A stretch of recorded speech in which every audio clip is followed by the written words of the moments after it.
নমস্কার, V3 নতুন একটি ব্লগে আবারও আপনাদের স্বাগত জানাই। প্রথমেই সবাইকে শুভ নববর্ষের অনেক শুভেচ্ছা জানিয়ে আমি আমার ভিডিওটা স্টার্ট করছি। আপনাদেরকে আগের একটা ভিডিওতে আমি বলেছিলাম যে আমরা একটা ট্রিপ প্ল্যান করছি, কিন্তু সেটা কোথায় সেটা কিন্তু আপনাদেরকে বলা হয়নি। আমার আর রাজ্যর পাপার খুব ইচ্ছা ছিল রাজ্যকে নিয়ে আমরা প্রথম যদি কোথাও ট্রিপ প্ল্যান করি সেটা হবে কোনো ঠাকুরের স্থানে। সেরকমভাবেই আমরা টিকিটটা কেটেই ফেললাম আমাদের গুরুগৃহে যাওয়ার। অনেক দিন ধরে ইচ্ছা হচ্ছিল কিন্তু আর হয়ে উঠছিল না। তো সেরকমভাবে এখন অনেকটাই স্টেবল আছে সব কিছু ভেবেই, গরমটা একটু আছে, তো যার জন্য আমরা টিকিটটা কেটেই ফেললাম। তো আমরা যেখানে যাচ্ছি সেটা হলো দেওঘর, আমাদের ঠাকুর বাড়িতে। তো আমি অনেকবারই গেছি ঠাকুর বাড়িতে, কিন্তু রাজ্যকে নিয়ে এই প্রথমবার যাচ্ছি। আমরা বসিরহাট থেকে 8:42 ট্রেনটা ধরেছিলাম প্রিন্সেপ ঘাট। তো প্রিন্সেপ ঘাট থেকে ওখান থেকে লঞ্চ পার হয়ে হাওড়া স্টেশন, এই রোডটা আমাদের সবচেয়ে সহজ মনে হয়। আমরা যতবারই গেছি ঠাকুর বাড়িতে আমরা এই রোড ধরেই গেছি। লঞ্চে উঠে রাজ্য কিন্তু খুব মজা করছিল, আর সাথে ছিল তার দুষ্টুমিও। বাচ্চাদের মধ্যে কিন্তু খুব জানার আগ্রহটা থাকে বলুন, ওই জন্যই কিন্তু রাজ্যর পাপা রাজ্যকে সব কিছু দেখিয়ে দেখিয়ে বলে বলে বোঝাচ্ছিল। হয়তো ও কিছু মনে রাখবে না, কিন্তু এটা বোঝানোটাই বাচ্চাদেরকে অনেক বড় একটা ব্যাপার। তো এই যে দেখানোটা, এটা কিন্তু আমি খুব রিলেট করতে পারছিলাম আমার ছোটোবেলাটা। আমার বাবা কিন্তু আমাকে ঠিক এইভাবেই সব কিছু দেখাতে দেখাতে, সব কিছু বোঝাতে বোঝাতে ট্রেনে বা বাসে করে নিয়ে যেত।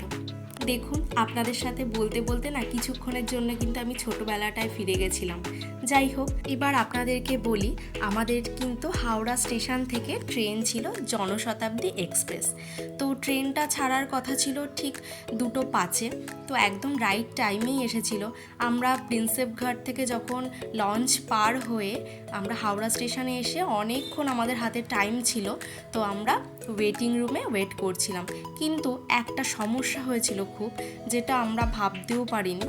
আমরা ভেবেছিলাম এমনি নর্মালি আমরা ওয়েটিং রুমে ওয়েট করব, কোনো এসিতে আমরা যাব না। কিন্তু আমরা যখন নর্মাল ওয়েটিং রুমে গেছি তখন ওনারা বললেন আপনারা এখান থেকে চলে যান, আপনাদের যেহেতু এসি টিকিট কাটা, তার জন্য আপনাদের এসি রুমেই কিন্তু ওয়েটিং রুমেই ওয়েট করতে হবে।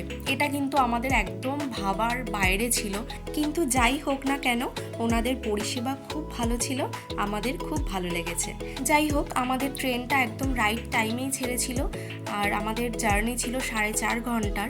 তো রাজ্য ট্রেনে উঠেই ঘুমিয়ে পড়েছিল, কিন্তু ঘুম থেকে যখন উঠেছিল লাস্ট 1.5 ঘন্টা আমাদের হাতে বাকি ছিল পৌঁছানোর।